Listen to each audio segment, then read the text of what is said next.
Take it to the top, to the top, not the bottom of the top, to the top, to the top.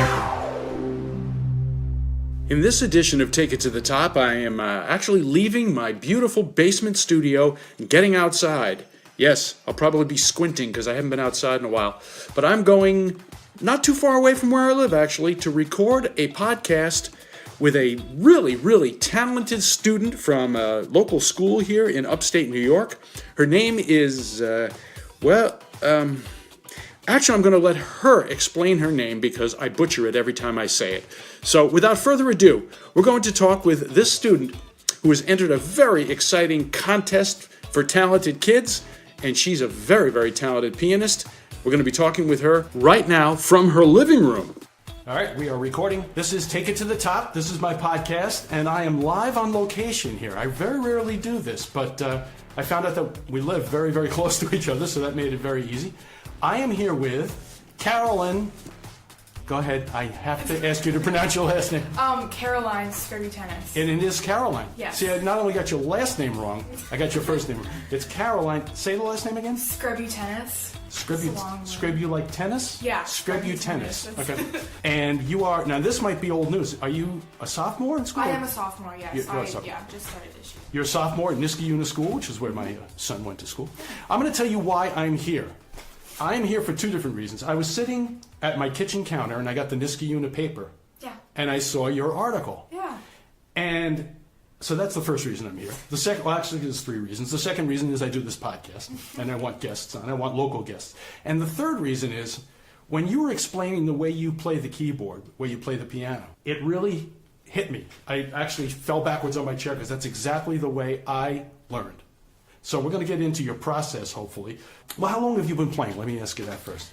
I started playing when I was 6 years old. I was probably in first grade. Wow. Yeah. That's about when I started. Yeah. But we're a little bit different ages. I've been playing for 70 years. Now, do you remember the very first song you ever heard? What was the song, or who was the artist that you heard that made you go, oh, I love that. I want to sit down at the piano and try to learn it. Can you remember? Oh my gosh, I don't know. I know I used to take ballet, actually, and I think I was like obsessed with the Nutcracker, absolutely obsessed, and I think that was something that I kept like, my mom played in the house, I would like dance around, and I don't really know the Nutcracker on the piano, but that was kind of the thing, like, maybe why I wanted to take piano, just because I was so obsessed with the music. With just the music itself? Yeah. So you didn't hear a piece of the Nutcracker and try to play that? It just got you interested in the piano itself? I wasn't, ear Right. wasn't that big. Right. That little, yeah. Right. I think it was your mother that said when you were a little girl, you would hear like songs in your head. Yeah, I would. Yeah, and I think I was 8 when I started composing. I had like a little electric keyboard up in my room. Yeah. And honestly, I don't remember it that well, but I just kind of went up my room and I didn't come down for like 2 hours. I was like, hey, Mom, I got a song. And wow. Yeah, I didn't really understand like what I would do with it, and my piano teacher wanted me to play the recital, and so I kind of used that, and I just kind of started growing from there. But yeah, it's weird to think like I was so little and I just wanted to, I had the drive to do that. It doesn't almost make sense to me, but at the same time I'd love to do it, so in that way it does make sense. Now, is the music in your family? Does your mother or your father, did anybody else play? Anything? Yeah, my dad was a trombone player. He had a marching band. Is that right? Yeah, so he's always loved music, and I think my grandfather or my great-grandfather was something with piano. I'm not really quite sure, but yeah, my sister played piano for a little bit, but I was the one who kind of stuck with it. Mm-hmm. So we took it at the same time, and then she kind of was like, I don't really want to play it, but I really wanted to stick with it. So, is there a piano teacher that you have that's really been great and influenced you? Yeah, I've had my piano teacher right now is Elizabeth McFarland. We're going to advertise Elizabeth McFarland. If you want piano lessons, it's 20% off. Yeah, the one thing is that I'm not that keen on reading music. It kind of takes a while for me to do it, but she's really encouraged me to write more music, and it's something that I don't think I would do as much if my piano teacher wasn't really behind me, helping me do it. And she's a composer herself, and so she has opinions, and she gives me some ideas, help if I'm stuck. Mm-hmm. So she really helps me drive forward my creations and stuff like that. It's funny because we are definitely different generations, and when I took piano lessons when I was a kid, I had a piano teacher, and he would put the music on the Yeah. stand like you have it there, and I would try to open it up, and I would be fumbling and nervous, and it would fall over. And Yeah. he said to my parents, he'll never learn to play the piano because he can't read music. Wow. And that was another reason why when I read your article, I said, we kind of learn the same way. Yeah. You listen to something, and then you go to the keyboard and try to play it, right? I think that's something that I feel actually in the beginning, like I did that so much. I played by ear, and then sometimes my piano teacher would just get a little mad at me because Right. I wasn't focused on the lessons. But now I've kind of created a good balance where I'm doing my lessons, but I'm also still creating, and I'm developing my sight reading skills and my reading skills. Excellent. But I'm still having the creative process and the ability to write my own music, which is really great. Yeah, because I'm not trying to advertise to not learn to read music. Yeah, I yeah, really yeah. wish to this day I could read it, because that's the Yeah. best if you can do both. Yeah. Right, exactly. Do you, I'm just interested, Yeah. when you sleep at night, do you like wake up sometimes and there's a song in your yes, head? all the time. Well, actually, okay, so I'm not kidding. this happens. This is literally why all when the I time. saw your Yeah. article, I was very similar. Well, like, it's really weird. You can never just go to the piano and be like, oh, I'm gonna write a song today. It has to be like really random moments, really random times. And so, like, I know I've heard, like, I'm really interested in writing a musical one day. I really like musical theater, and something that I kind of want to do. I've been writing some lyrical pieces, but it's kind of hard, like, to have a journal with you at all times and just have a pen and write. So, Right. And I mean, today, like, I have my phone, and so I just pull Exactly. out my notes. And so, like, if we're to go through my notes, it's just like random lyrics, random phrases, sometimes like letter notes, pitches, random stuff. But it's sometimes it is at night, and I kind of have a bunch of journals that I have ideas, and I don't know. Yeah, it does happen all the time, and sometimes I even have to pull out my recording, even at night. I like hum it into the. Wow. Yeah, I do that all the time. That's the sickness right there.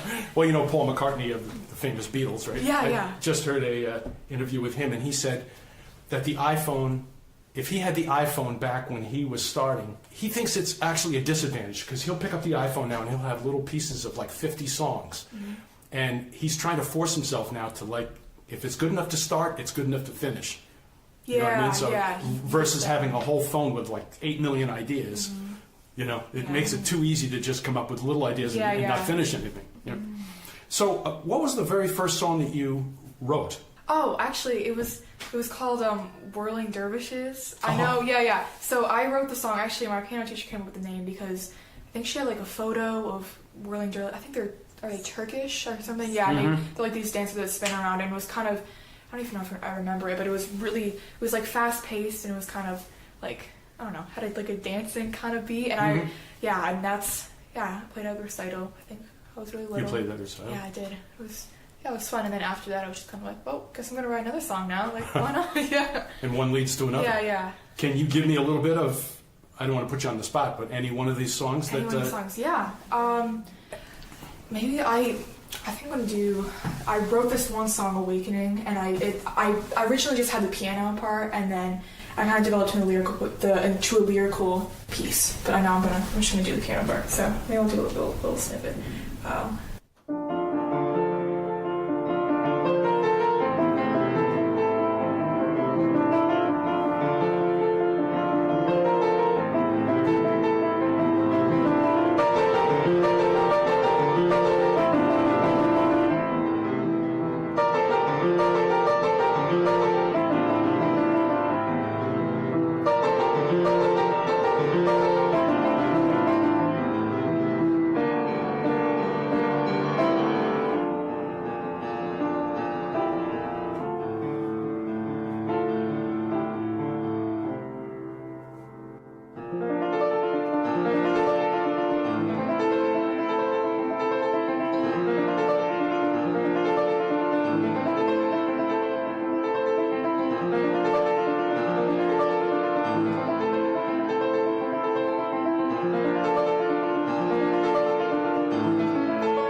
That's a double wow.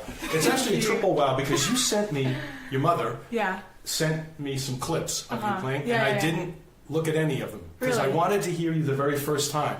I wanted to just get my natural reaction. I didn't want to hear it. So now I'm just listening to you playing first. I haven't heard you do a note yet. That's incredible. Thank Absolutely you so incredible. much. Hi, this is Alexa. We'll be back after this musical message from Richie. Hire me and things will be alright. I'll DJ your function in the day or the night. I'll even bring my keyboard with me, and I will write you a customized parody. It's just one more way to make your party fun. Check out my website at hirerichie.com. What a catchy little tune. And now back to the podcast. How about Reaching Higher? Tell me about that song. Yeah. You looked at me like I wasn't supposed to mention No, it. I Just just saying, remember, I'm sorry, that was your memory. Oh. Yeah, the titles I can't even remember. Oh, okay. I can. You performed in Hillside I was Elementary School? Yeah, I was in like 5th grade. I remember it was like there's like a little audition you had to do, and I was like, oh, I'm just gonna play a song, and then they picked me to do it for the graduation ceremony. And I think not a lot of my peers knew I played piano, and after I played, I had a lot of really cool reactions that kind of got me excited. I had some parents coming up to me. This one older woman came up like in tears, and I was like, I was in 5th grade. I was like 10 years old, and it was, I don't know, it was the first time I really had I played at my recitals, but it was probably the biggest audience I had like for 10 years old. So it was exciting because then I was like, okay, maybe the stuff I have is actually pretty good, and I can continue doing good with it. That gave you the bug Yeah. when you get a reaction like that. Yeah. Yeah, absolutely. Now, you entered this contest, and I haven't explained any of this to anybody. What was the contest that you entered, and you ended up... Oh, yeah. Okay, so my mom found this competition called Celebration of Music. It's with PBS, and it's a music competition, and it's for singers, even dancers, and any sort of musical talent. You can enter it, and so we entered it. My mom entered me in like April of last year, or maybe, I don't really know. I don't remember what it was. I didn't tell her. Yeah, my mom actually didn't tell me, because sometimes she sends in stuff and I get kind of like, Mom, why did you send that in? Like, I don't know. Sometimes I get a little self-conscious. I don't really know like what people would think of my music, but yeah, she got an email and she's like, oh, hey, Caroline, I entered in this competition. And we were both kind of laughing about it, like, oh yeah, it's not gonna happen. And I was like, it's totally fine. You entered me, Mom. It's totally okay. And then we got an email probably in like July. It's like, oh, congratulations, you made it to a Troy finalist. Wow. It was really cool. Yeah. We kept getting little emails along Yeah, the we way, kind of kept getting little to the emails. next step. Yeah. And then I wasn't even quite sure what it was, so I was like, oh, maybe this is a bigger deal. And I really didn't send it. I sent in one clip, and I must have wrote 3 sentences. And I just said, oh, here's my daughter. She writes her own music. And then we didn't hear anything for a while. Yeah. And then all of a sudden we started hearing, like, congratulations, you made it to the next round. Or congratulations, you were considered for the regional show in Troy. And I'm like, oh, okay. And then by July, they're like, you're in. You're going to be on TV. Yeah. Did the neighbors hear you screaming when you read I was actually. Didn't tell anybody. Yeah, I was actually. I worked at the town pool when I was like sitting, because I worked at the snack bar, and I was checking my phone. I really shouldn't be checking my phone. And I was like on duty or whatever, but I just checked it for a second, and I was like, oh my gosh! And actually, one of the lifeguards was in there. I didn't know I was supposed to tell them, but I just like told them really quick, and I was like freaking out. I kind of didn't understand what it was though. Like I was a little confused, but then I realized like, oh, it's like They wouldn't let us tell anyone until all the contracts were signed. No, sure. They basically said, okay, here's the day. All the contestants can tell everyone on the same day, so it's fair. Right. Mm-hmm. So. But you did something on the local television station, right?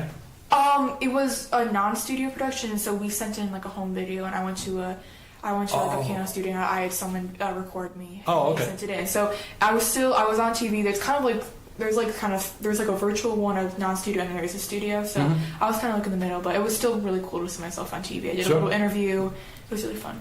Yeah. Do you find that you're more nervous playing in front of 2 people than 200 people? I mean, what's the biggest audience you've ever played in front of? Oh, I don't. Well, you've played in school, right? I've played in school. Yeah, I've played. Whole middle school. I played in front of my middle school one time. Do you find this harder, like just having like one person staring at you? That's a good question. So I'll tell you my answer. Yeah. Go ahead. Oh. What do you think? I think it depends on I don't know. I was nervous performing because I know that you're a music guy. You know what music is and stuff like that. And so I think it depends on who's listening. So if it's like a bunch of my friends who maybe don't play music or don't really understand, then it's it's kind of different. But if I was in a room with like musicians and people who play piano, then I would kind of feel more pressure to impress them because like if Ethan showed up. Yeah. That might be a problem, right? Yeah.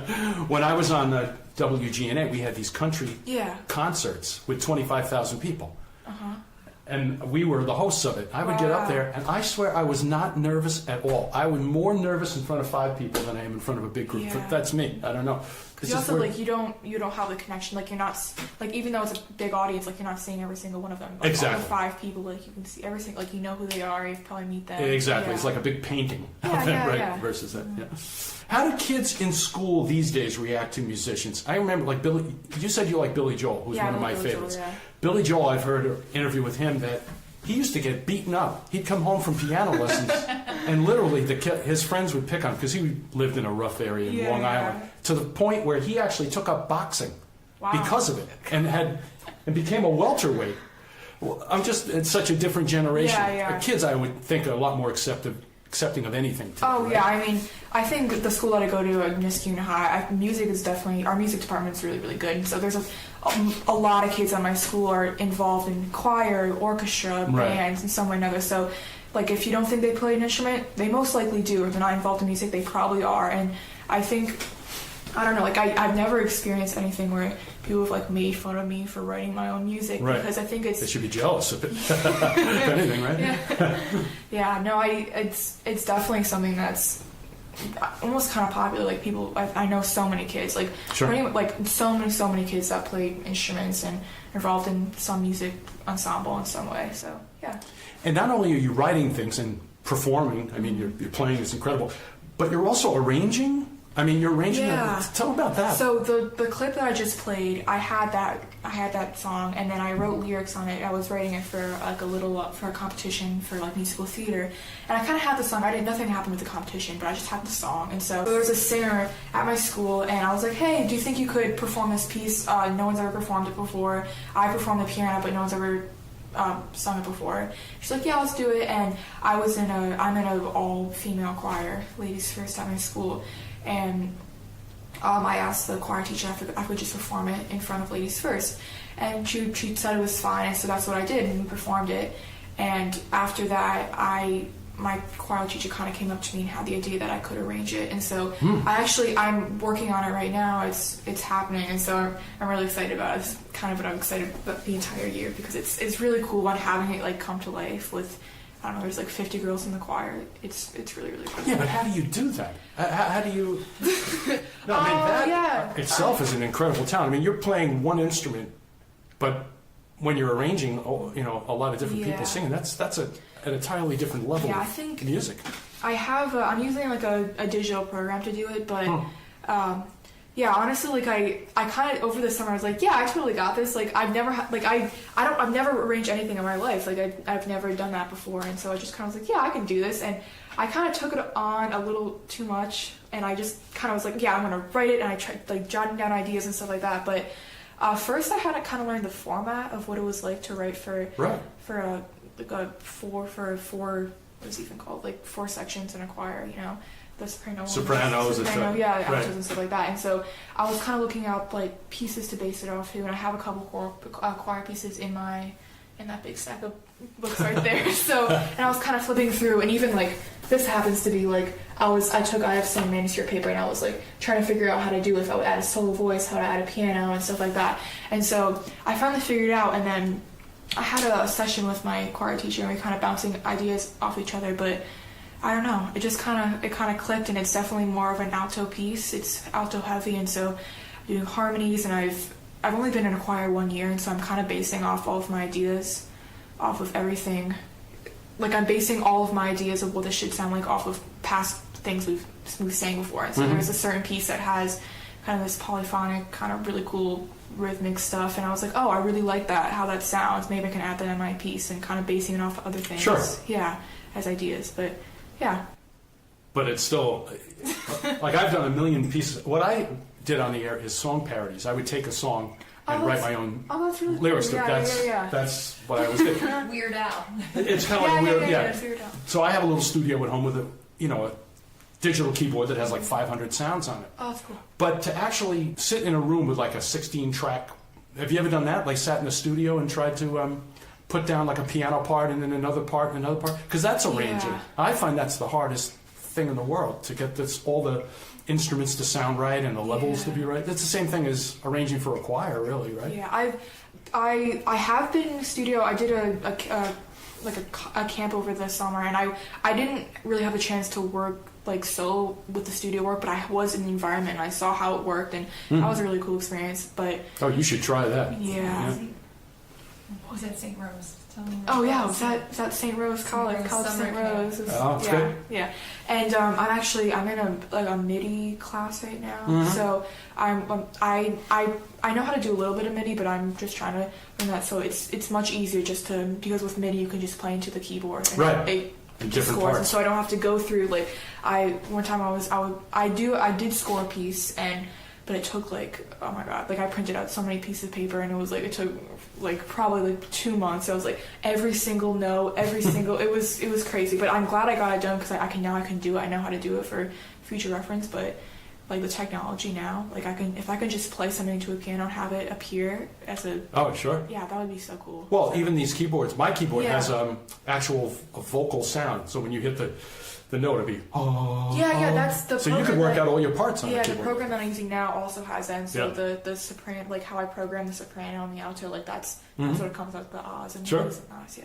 So what do you think after you graduate from school? Are you going to go to a music college, or do you have a fallback position if the music doesn't work out? As your mother was sitting back there going, "You better," or is it go for it for music? No, like I think like 2 years ago I was probably like I was like 12 years old. I was like, yes, I'm definitely going to music school, but also like music's really important to my life. But also I have other interests. I generally enjoy school, and I'm a pretty good student, and I do find that I like to learn and stuff like that. And I don't know. I feel like going to school, like definitely like liberal arts and something like that would be something I'm interested in. And that's good. Yeah, I do want to like music.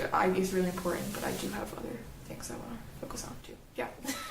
So it's not in your head that if I don't win this competition, I'm never going to play again. I mean, honestly, like I think it's probably a long shot for me to win, just because there's a lot of contestants and a lot of different talent. But I'm still really happy that I got accepted. It's a really cool experience, and so I kind of feel like I already won in a way, just because. Absolutely. Yeah, it's definitely really cool. So. Absolutely. And now it's time for your quiz.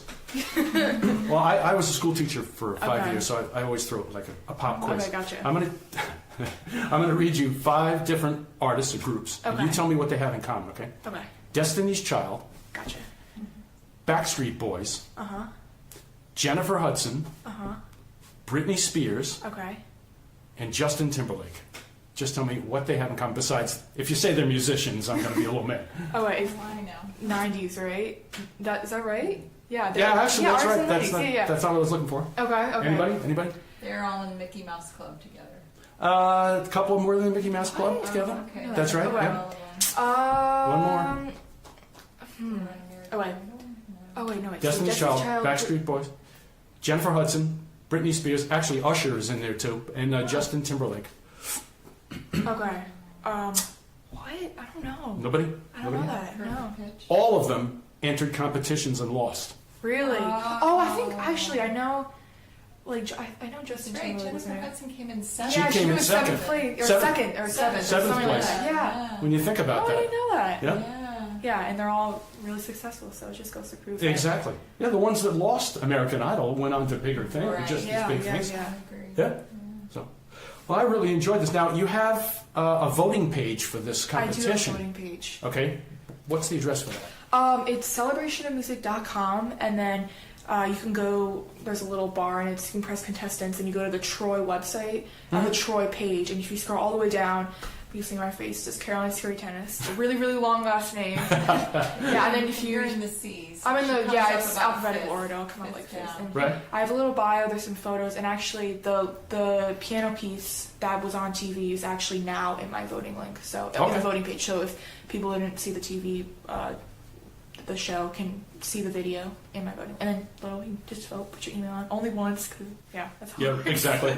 Well, there's a little comment section that's called the show notes that's at the bottom of every podcast. So I'll put the link on there too. So if people are driving right now and listening to this, they can go to the site on that. I have one more question for you. If you become, not if, when you become famous, I'm not going to say if, when, and the producers or these record companies say to you, the last name, people are not going to, be able to spell that. You're going to have to change it to something more pronounceable. Would you be stuck with that name? I say go for the name. Yeah, I mean, people call me at school Skrebs as kind of my dad was called Scrubs, something my sister was called Scrubs, just kind of abbreviation, or Scrubs or whatever. And so I know I walked around with, hey, Caroline Scrubs, it's just kind of a thing. My best friends call me Scrubs, so that could work. But once you hear my last name, oh, that makes sense. I mean, when you look at it, it can be scary, but no, but you can have fun with it too. You can have fun with it. You can have contests so you can spell it. That's happened before. I've had people try to spell my last name. Because I really like Stephanie Germanata. Oh yeah, Lady Gaga. Lady Gaga. Oh, darn it. Well, thank you so much, Caroline. Caroline. Yeah. Thank you so much, and good luck in the contest. Thank you. Good luck in your playing. I had a really good time talking to Caroline. Let's see if we can take her to the top and get her to the top of this contest. You can go to my show notes again and find all the links to what she was talking about. Now, as you notice, I don't have any sponsor for this podcast. Well, actually, I do. It's me.